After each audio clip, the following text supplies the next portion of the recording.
लेकिन जो धनुष था वो त्रैलोक्य के गुरु का था। तो अपने पक्ष को मजबूत करने के लिए विरोध के स्वर कहीं से न उठे, इस पक्ष को मजबूत करने के लिए तोड़ने वाले ने अन्य मुनियों से भी समर्थन मांगा।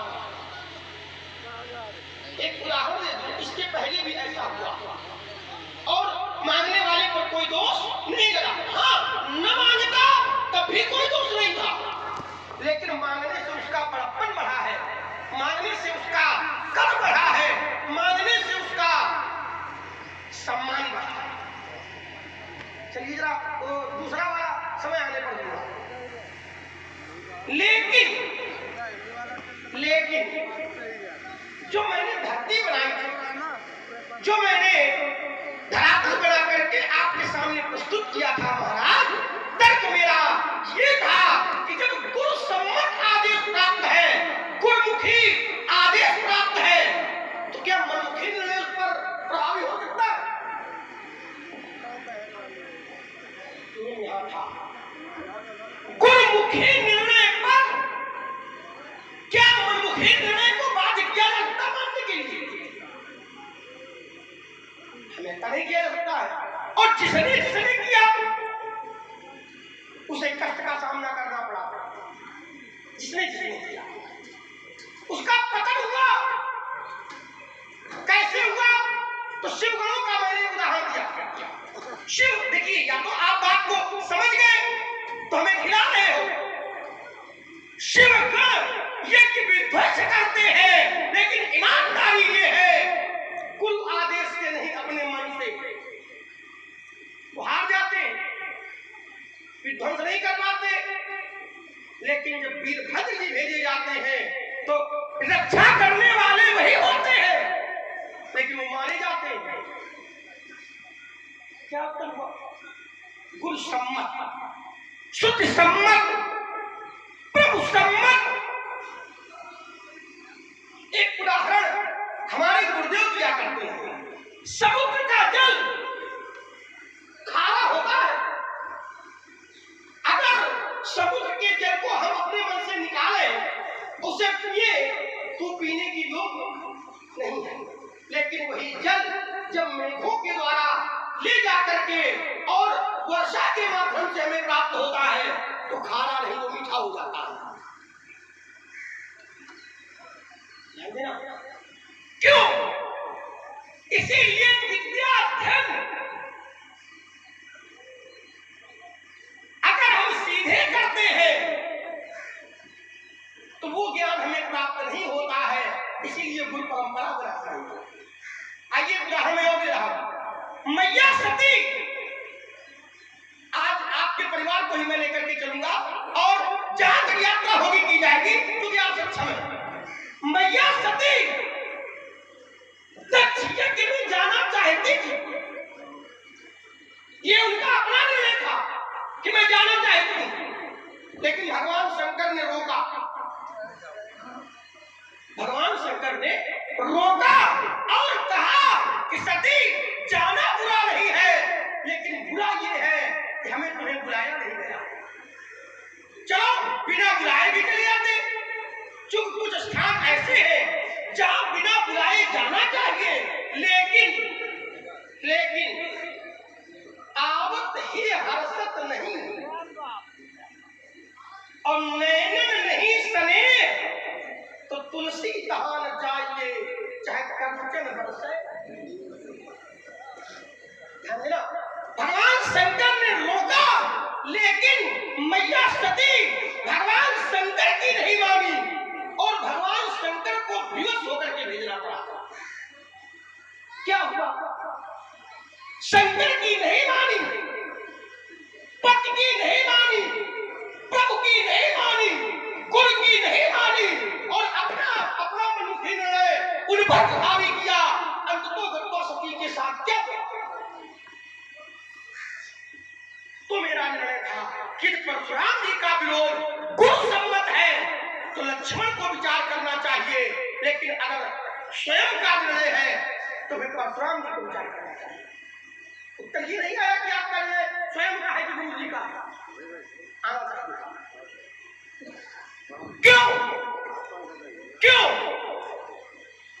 क्योंकि सिद्धांत कहता है महाराज, गुरु गुरु के लिए तो आचार्य कहते हैं, जे गुरु चरण रेणु सिर धरहि, ते जग सकल विभव बस करहि। और तोड़ने वाले ने इसी मर्यादा का पालन किया है, तोड़ने वाले ने इसी नियम का पालन किया है। एक बात आपने चलते चलते कही, अच्छी लगी। आपने कहा कि गुरु के प्रति, प्रभु के प्रति, भगवान के प्रति या भगवान से जुड़ी हुई वस्तु के प्रति अगर ममता की जाए तो ये उपासना है। अब जरा विचार करें, संसार में ऐसा क्या है जो भगवान का नहीं है? आप तो उनमें हैं कि इस धरातल को मानने वाले होना चाहिए। योगी हैं आप, मुनि हैं आप, ब्राह्मण हैं आप, तो ऐसा क्या है जो भगवान से जुड़ा नहीं है? यदि आप धनुष को भगवान का मानते हो तो क्या धनुष तोड़ने वाला भगवान का नहीं है? तो फिर ये दोहरा माने क्यों? लंबी यात्रा नो में विराम लगा। राजकुमार ने कहा कि महाराज जो यात्रा मैंने बना करके दी थी उस पर आपने स्पष्ट नहीं किया। आप जो धनुष तोड़ने वाले का विरोध कर रहे हैं ये मनमुखी है कि गुरुमुखी है? विषय ये ठीक। मेरे द्वारा उत्तर जो दिया गया वो ये कथा जो जोड़ी गई माता सती की, तो माता सती की कथा में ये राजकुमार ने बताया कि जो कर गए थे, ध्यान देना, जो कर गए थे वो गुरु जी के आदेश से नहीं गए, तो फिर किसके आदेश से गए थे? कर जो माता सती के साथ गए थे वो कर कौन थे, किसके आदेश से गए थे? यानी ना, जब माता सती को भोले बाबा ने मना किया, जगत मित्र पित गुरुगे गेहा जाये तदई सकल संदेहा, लेकिन तदप विरोध मान जह कोई, तो तहां गए कल्याण न हुई। वहां जाने से कल्याण होने वाला नहीं है। तो फिर माता सती के साथ जो गए ये किसके आदेश से गए? विचार करना, किसके आदेश से गए? ठीक, विषय आया वीरभद्र का, तो मैंने इसका उत्तर दिया था कि जो जिसके नैमित्तिक काम होते वो उसी द्वारा संपन्न होते। राजकुमार ने एक और इसमें उत्तर जोड़ा। कहा महाराज आपने जो कहा कि धनुष तोड़ने वाले ने गुरु जी से आदेश लिया, तो काफी आपको कैसे पता चल गया?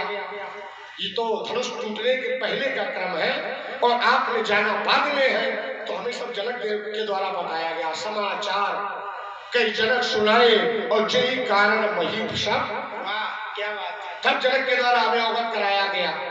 पहले जब धनुष तोड़ने वाले को गुरु जी ने आदेश दे दिया तो फिर मुनियों से आदेश क्यों? तो राजकुमार ने बचने का एक नया रास्ता बनाया। कहा महाराज वो धनुष तोड़ने वाले को ऐसा लगा कि ये विश्व की धरोहर है, तो कोई ऐसा ना हो जो हमारे विरोध में हो जाए। ठीक, तो जब धनुष तोड़ने वाले को इतना पता है कि ये विश्व की धरोहर है, तो फिर धनुष तोड़ने वाले को तोड़ने का कोई अधिकार, विश्व की धरोहर को क्या नष्ट करने का अधिकार होता? क्या होता? नहीं होता। तो फिर धनुष तोड़ने वाले को सीधा सीधा जब गुरु जी ने आदेश दिया, देखो मैं एक कथा से जोड़े देता हूं क्योंकि राजकुमार भी बड़ी कथाओं से जोड़ता है। गुरु जी ने आदेश दिया या पिताजी ने आदेश दिया, क्योंकि सिद्धांत कहता मां पिता प्रभु गुरु के वाणी और विनय विचार करी अशोक। जब माता पिता प्रभु और गुरु कभी आदेश दे तो फिर इन पर बिना विचार करके कार्य को संपन्न। गणेश जी को गणेश जी की माता ने आदेश दिया, ध्यान देना, कि जब तक मेरा पुनः आदेश न हो तब तक कैलाश पर किसी को प्रवेश न होने देना। यहां तक कि भोले बाबा भी कैलाश पर आए, लेकिन गणेश ने अपनी माता के आदेश का पालन किया और भोलेनाथ से अपना शीर्ष कटा डाला, लेकिन भोलेनाथ को कैलाश पर प्रवेश क्या करने दिया? नहीं करने दिया। क्यों? क्योंकि माता का आदेश, पिता का आदेश जहां है, जहां गुरु का आदेश, फिर वहां पर विचार करने की आवश्यकता।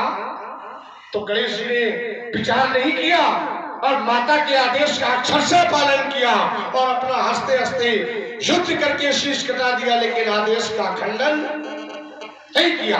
तो धनुष तोड़ने वाले को जब आदेश मिला तो उसको भी विचार नहीं करना चाहिए। क्या करना चाहिए? जब आदेश गुरु के द्वारा है तो फिर मुनियों से आदेश लेने की कोई आवश्यकता नहीं है, क्योंकि गुरु जो चाहेंगे होगा वही। गुरु के लिए तो हमारे संस्कार, हमारी सभ्यता, हमारे वेद ऐसा कहते हैं कि गुरु ब्रह्मा, गुरु विष्णु, गुरु देवो महेश्वरा और गुरु साक्षात परब्रह्म। तो जो ऐसा गुरु को मानते हैं तो क्या फिर वो गुरु के आदेश की अवहेलना करते हैं? जब गुरु जी ने आदेश दिया तो फिर विचार करने की आवश्यकता। एक और दिन छूटा था, कहा महाराज राजा जनक ने भी जो प्रण किया ये भी गुरु जी के आदेश से किया है। तो कौन से गुरु जी ने राजा जनक को आदेश दिया था कि तुम प्रण करवा डालो? मैं रुका जा रहा हूँ। 2 बार आपने ये बात पूछी है और मैंने उत्तर इसका इसलिए नहीं किया है कि कुछ बातें ऐसी होती जिनको संभाल के रखना आवश्यक है। हाँ, ये सही है। ध्यान देना, इसलिए संभाल के रखना आवश्यक है कि मान लीजिए मैंने बता दिया, अमुक गुरु ने दिया आदेश, तो जनक जी भी निर्दोष। ध्यान देना, तोड़ने वाला भी निर्दोष, और दोषी कौन है? तो विरोध कर रहा है। क्योंकि आप अभी तक नहीं बता पाए हो। खेल के खिलाड़ी अपने पक्षों को बहुत देर तक संभाल के रखते हैं, कुशल खिलाड़ी। तो ये धैर्य की बात है। आइए जरा, गुरु जी ने आदेश दिया तो एक पक्ष में मेरा सवाल है कि तोड़ने वाले की गुरु ने आदेश दिया, आप मान लिए, ठीक है? तो उत्तर अपना भी दोगे, आप अपने मन से कर रहे हो, गुरु जी ने कहा। देखिए हमारे पास दो पक्ष बने हुए, तोड़ने वाला और जनक जी। तो जनक जी के भी गुरु ने कहा तोड़वाओ, और तोड़ने वाले के गुरु ने भी कहा तोड़वाओ, लेकिन आप अभी तक आप नहीं बता पाए कि आपके गुरु जी ने कहा कि विरोध करो कि न करो। तो हमसे कई बार पूछ चुके हो कि जनक जी के गुरु, किस गुरु ने कहा? अरे जनक जी के गुरु कितने हैं? क्या 10-20 है क्या? दत्तात्रेय के तो अनेक है, तो क्या जनक जी के भी अनेक है क्या? ये तो अलग विषय हो गया है। बहुत अच्छा है, मैं बताऊंगा, ईमानदारी से बताऊंगा। जनक जी के गुरु का समर्थन धनुष बनवाने में है, लेकिन मेरे तर्क को भी खेलो, हमारी केंद्र को भी खेलो। आपके गुरु ने क्या कहा कि विरोध करो? आइए शिव गुरु में आ जाओ, दोबारा नहीं कहूंगा। शिव गुरु को आदेश भगवान शंकर ने भेजा। क्यों भेजा? भेजने का कारण क्या था? क्या दक्ष यज्ञ की विध्वंस करा? सती के साथ मिला, जो किसी भी नारी को, किसी भी महिला को, किसी भी स्त्री को कभी अकेले नहीं चलना चाहिए। तो सती की सुरक्षा में भेजा, सती का अंग रक्षक बना करके भेजा, और वो तो कर न पाए। जब सती जी जल गई, शरीर छूट गया, तो यज्ञ विध्वंस करने लगे। किसने कहा था करो? ध्यान देना, समझना, तो हार का सामना करना पड़ा। बात हमारी हो गई, समझाओ। सती जी का दक्ष यज्ञ में जाने का निर्णय स्वयं का था। शंकर जी ने मना किया, लेकिन सती जी नहीं मानी। और सबसे बड़ी बात यह है कि सती जी यहाँ भी नहीं मानी और सती जी वहां भी नहीं मानी। क्या बात? इस समय परीक्षा लेने की बात आई है। सती शंकर जी को फिर दिवस होना पड़ा। गुरु तीन जो प्रिय बोले भैया, तो राज धर्म तन तीन कर होए बेगी।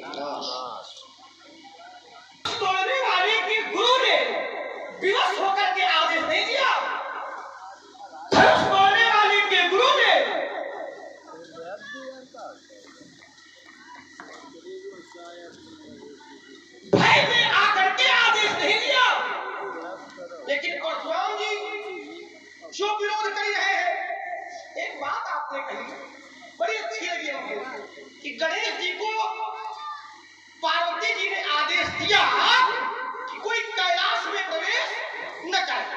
ध्यान देना, बात वही है क्योंकि आप और अच्छे सदन से जुड़े हुए हो, तो ये कैलाश में कोई प्रवेश न करे। तो ये जो शीश कटा है ये कहां कटा? क्या उदयाचल में कटा? काटक कैलाश पर गया और आप कहते हो कैलाश में कोई प्रवेश नहीं करे। तो शंकर जी थे कहां उस समय? जब शीश कटा तो था तो कैलाश है। हमें ऐसा लगता है कि बात कैलाश की नहीं है, मैया सती अपने भवन में थी और गणेश जी को द्वार पर लगाया था कि अब हमारे भवन में कोई प्रवेश कैलाश नहीं है। हाँ ठीक, अभी देखना दाव लगाया है तुमने। मैंने यथार्थ बताने का बहुत अच्छा किया है। मेरे बाल स्वभाव आ गया तो हमने कहा कि आपसे जानकारी करेंगे, अच्छे महात्मा है आप। फिर देखिए आइए जरा, सती मैं यही उदाहरण दूंगा और समाज को सीख मिलनी चाहिए। सती जी शंकर जी की नहीं मानी, निर्णय पतन हुआ, कष्ट का सामना करना पड़ा। और चलो जरा, गणों ने को आदेश नहीं था, हार का सामना करना पड़ा। और आज आपके परिवार को नहीं छोड़ूंगा। एक बार देवर्षि नारद ने भी भोले बाबा की नहीं मानी। शंकर जी ने कहा बार बार बिनवो मुनितो ही।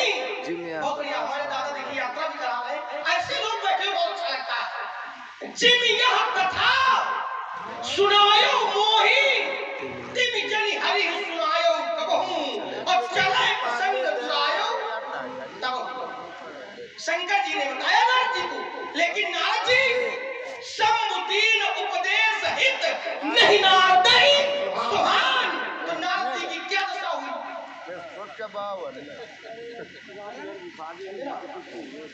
तो कुल पीठ को जो नहीं मानता है, या ये कहले कि माता पिता को जो नहीं मानता है और अपने निर्णय को माता पिता के निर्णय पर प्रहार करता है, उसकी उन्नति नहीं, उसकी अवनति हो गई बात। तो परशुराम जी गुरु आज्ञा के विरोध में क्यों? हो गई। परशुराम जी गुरु सम्मान के विरोध में क्यों? परशुराम जी गुरु समर्थ निर्णय के विरोध में क्यों? ये बात नहीं समझ में आ रही। चलिए जरा बोले बिल्कुल ना हो, अगर बाबा रह गए लगा लियो। देखिए दांव कीजिए चलो जहां से राजकुमार दुर्गा पर महिष पड़ा होता क्या दी? 10 रुपए परशुराम, 10 रुपए। और कहा उस समय फिर भगवान भोलेनाथ थे कहा, ये महीन चिंतन दिया राजकुमार ने। चलो ये मैंने स्वीकार किया कि माता भवन में थी और गणेश को आदेश दिया। अब राजकुमार ने कहा कि उस समय भोलेनाथ थे कहा, क्या ना महीन चिंतन राजकुमार लाया है। भोलेनाथ थे गजासुर की नाभि में। ये मेरा प्रश्न है। एक शब्द कहो, प्रश्न तुम्हारे हो या ना हो। तुम्हारा प्रश्न ये था कि भोलेनाथ तुम्हारा प्रश्न ये था कि भोलेनाथ कहाँ थे? प्रश्न ये था कि भोलेनाथ कहाँ थे? प्रश्न ये था कि भोलेनाथ कहाँ थे? मैं देखो ये सुधीर जन बैठे, क्या था प्रश्न दादा? क्या था प्रश्न? क्या था? इतनी क्षमता नहीं। कौन था? कहाँ थे? प्रश्न ये था कि भोलेनाथ कहाँ थे? तुम गलत जा रहे हो, इसलिए मैं रोक रहा हूँ। गलत जा रहे हो इसलिए मैं पूरा रोक के दे रहा हूँ और इसमें हार कोई सी बात नहीं। तब ये था, आपने कहा कि कैलाश में कोई प्रवेश न कर पावे। मैया का ये आदेश था कि कोई कैलाश में प्रवेश न कर पावे। तो हमने कहा जब सिर काटा गया तो स्थान कौन था? हो गई बात। और कटा कैलाश पर देखिए जैसे उधर उत्तर आया देखो तुमने बोल लिया, हम ये चाहते हैं कि अपने तो क्रम में उस बोलो। समय भोलेना क्योंकि जब आप अपने क्रम में बोल रहे थे मैं शांत, अब ठीक कोई बात थोड़ी धैर्यता, सुंदर बहुत धैर्यता बहुत पूरी धैर्यता बैठे हुए प्रत्येक जन मानस ने ये सुना कि राजकुमार का बिंदु ये था कि फिर भोलेनाथ कहाँ थे। जब सिर कटा जब सिर कटा, वाह ठीक, उसके पहले भोलेनाथ कहाँ थे। पहले नहीं उस समय भोलेनाथ कहाँ था अरे जब सिर भोलेनाथ ने काटा है तो भोलेनाथ नहीं ने काटेंगे तो कौन काटेगा। ये अब तुम बदल रहे हो, ये सिर्फ बदला जा रहा है, अब ये अखाड़ा तुम बदल रहे हो उसे। ठीक है आप बना ले ये अखाड़ा बदला जा रहा है उसे। भोलेनाथ थे गजासुर की नाभि में, नहीं थे कहाँ थे, कैलाश कैलाश पर। तो फिर माता पार्वती जो गणेश की माता है तो फिर गणेश का जन्म कैसे। ऐसे प्रश्न करो माता भाई जब भोले बाबा भी वही थे कैलाश पर और माता पार्वती भी कैलाश पर थी तो फिर गणेश का जन्म। अंतर है एक चीज को अंतर है, बात करो अपने अपने क्रम में आओ, है ना। हम बड़े धैर्यता सुन रहे थे, क्रम है। भोलेनाथ देखो मैं जो कहूंगा मैं वही रहूंगा। भोलेनाथ जिस समय गणेश कैलाश पर है माता के साथ में, भगवान भोलेनाथ है गजासुर की नाभि में। ठीक, विषय आया ये कि फिर मस्तक कैसे कटा, मस्तक काटा भोलेनाथ ने। अब प्रश्न ये उठता कि भोलेनाथ गजासुर की नाभि से आए कैसे। ठीक, क्योंकि दांव तुमने लगाया था कि फिर भोलेनाथ थे कहां। चलो दूसरा बिंदु आया, कहा महाराज अरे जब सिर काटने वाले भोलेनाथ हैं तो वो वही नहीं होंगे तो कहां होंगे। पूरी यात्रा कर लो कोई बात नहीं समझना। दूसरी बात, कहा महाराज मैं आपके घर में घुस करके उत्तर दे रहा हूं। क्या उत्तर दिया, कहा नारद जी ने को भी गुरु जी ने आदेश दिया लेकिन नारद जी ने गुरु के आदेश को माना, ध्यान देना। और कहा जहां जहां गुरु के आदेश को नहीं माना गया तो वहां वहां व्यक्ति को पराजय का सामना करना पड़ा, हार का सामना करना पड़ा और अपने व्यक्ति को कल्याण का सामना हारना पड़ा, परास्त होना पड़ा, पराजित होना पड़ा। कब, जब गुरु का आदेश नहीं हुआ। और कहा जहां गुरु का आदेश हुआ वहां पर फिर पराजय का सामना। तो विषय तो वही है कि जब गुरु जी ने धनुष तोड़ने वाले को आदेश दिया तो फिर मुनियों से आदेश नहीं लेना चाहिए था। तब सिर्फ वही है, जब गुरु जी ने आदेश दे दिया तो फिर मुनियों से आदेश लेने की आवश्यकता क्या रह जाती है। चलो हम तुम्हारे घर में घुस के दे रहे हैं, घर में घुस के दे रहे हैं। तुम्हारे पूर्वज एक राजा हुए रघु, राजा रघु के द्वारा अपनी पुत्री को राज्य से निष्कासित किया गया। यानी ना, राजा रघु के द्वारा अपनी पुत्री को राज्य से निष्कासित किया गया। किस गुरु के आदेश से किया गया, किस गुरु के आदेश से राजा रघु ने ऐसा कार्य किया। और अगर गुरु जी का आदेश नहीं है तो फिर क्या राजा रघु पर कोई दोष लगा। मैं रुका जा रहा हूं। देखिए बहुत बढ़िया, राजा रघुपुत्री की क्या है, पिता पिता, और निकाल किसको रहे हैं, पुत्री को। तो पुत्री ने उनकी बात को माना या नहीं माना, जोड़ो, इसको जोड़ना सीखो। ठीक है, और ये जबरदस्ती देखो, हम कौन कर, ये आप अपनी जगह सही है लेकिन बात हमारी समझो। पहले हम क्या कहना चाहते हैं, जब जब कुल निर्णय पर मनमुखी निर्णय प्रभावी किया गया है, कष्ट ये हो रहा कि इतनी देर की यात्रा में आप ये नहीं समझ पाए कि बात क्या है। जब जब कुल निर्णय पर मनमुखी निर्णय प्रभावी किया गया है तो व्यक्ति का पतन हुआ है, अवनति हुई है, हानि का सामना करना पड़ा। जब जब वो इतनी लंबी रेखा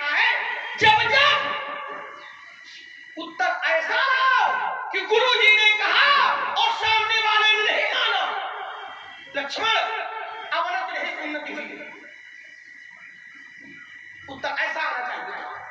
अच्छा लगता सुनने के लिए मैं तैयार था पंडित जी महाराज।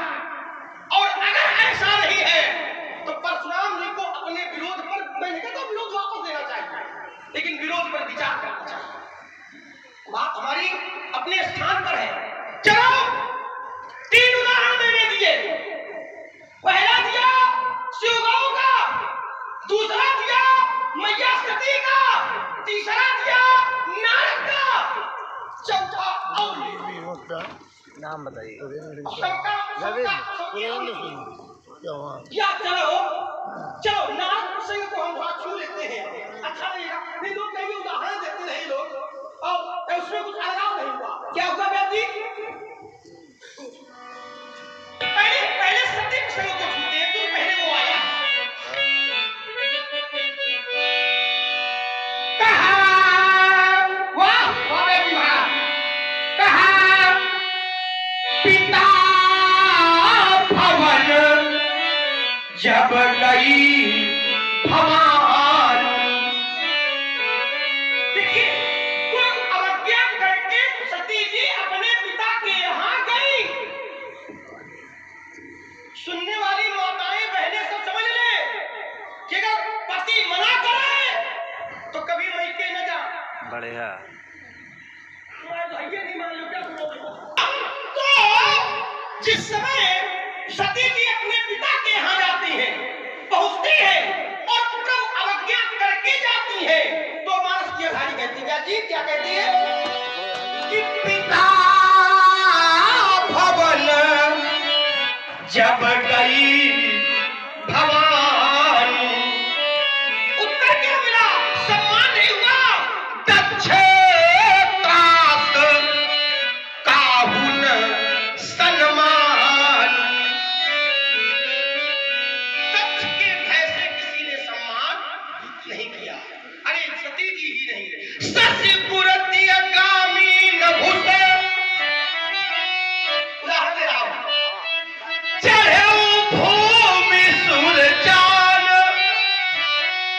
सबके मनमुखी निर्णय है। सस्य पुरति गामी न घुस, चढ़े भूमि सुर जान। और लोक वेद ते विमुख भाव, अधम को वेद समान। लोक वेद ते विमुख भाव, अधम को वेद समान। इसलिए आवश्यकता गुरु की है, आवश्यकता प्रभु की है, आवश्यकता गुरुमुखी होने की। मैं इतना अल्पविराम लगा रहा हूं। और एक आजकल विषय चल रहा है, लोग रामचरितमानस का भी अपमान कर बैठते हैं, ध्यान देना। लेकिन ये गुरुमुखी निर्णय नहीं है, ये उनका मनमुखी निर्णय है। ईमानदारी तो ये है कि त्रिभुवन गुरु के, त्रिभुवन गुरु भोलेनाथ के द्वारा हस्ताक्षरित ये मानस है। और आज मनमुखी निर्णय करने वाले लोग कहते हैं कि इसमें गलत लिखा है, ध्यान देना। तो क्या ये गलत है? गलत ये नहीं है, गलत वो लोग हैं जो इसके विरोध में। नाम है स्वामी। क्या बात है? चलो ठीक है, नहीं मैं नाम नहीं ले रहा, मेरा नाम। बहुत सुंदर संवाद। और इस पर प्रभावित हुए हैं आप हैं आदरणीय डॉक्टर साहब। आपके द्वारा क्रमशः 51 पुष्प मुद्राएं, और आप हैं आदरणीय श्री शंकरदा प्रसाद जी मिश्रा, आपके द्वारा 21 पुष्प मुद्राएं, और आप हैं श्री संजय जी मिश्रा, आपके द्वारा 30 पुष्प मुद्राएं, और आप हैं श्री सुरेंद्र सिंह जी चौहान, आपके द्वारा 41 पुष्प मुद्राएं सादर प्रदत्त है। सभी को कोट सा धन्यवाद, साधुवाद। जिस मानस को सब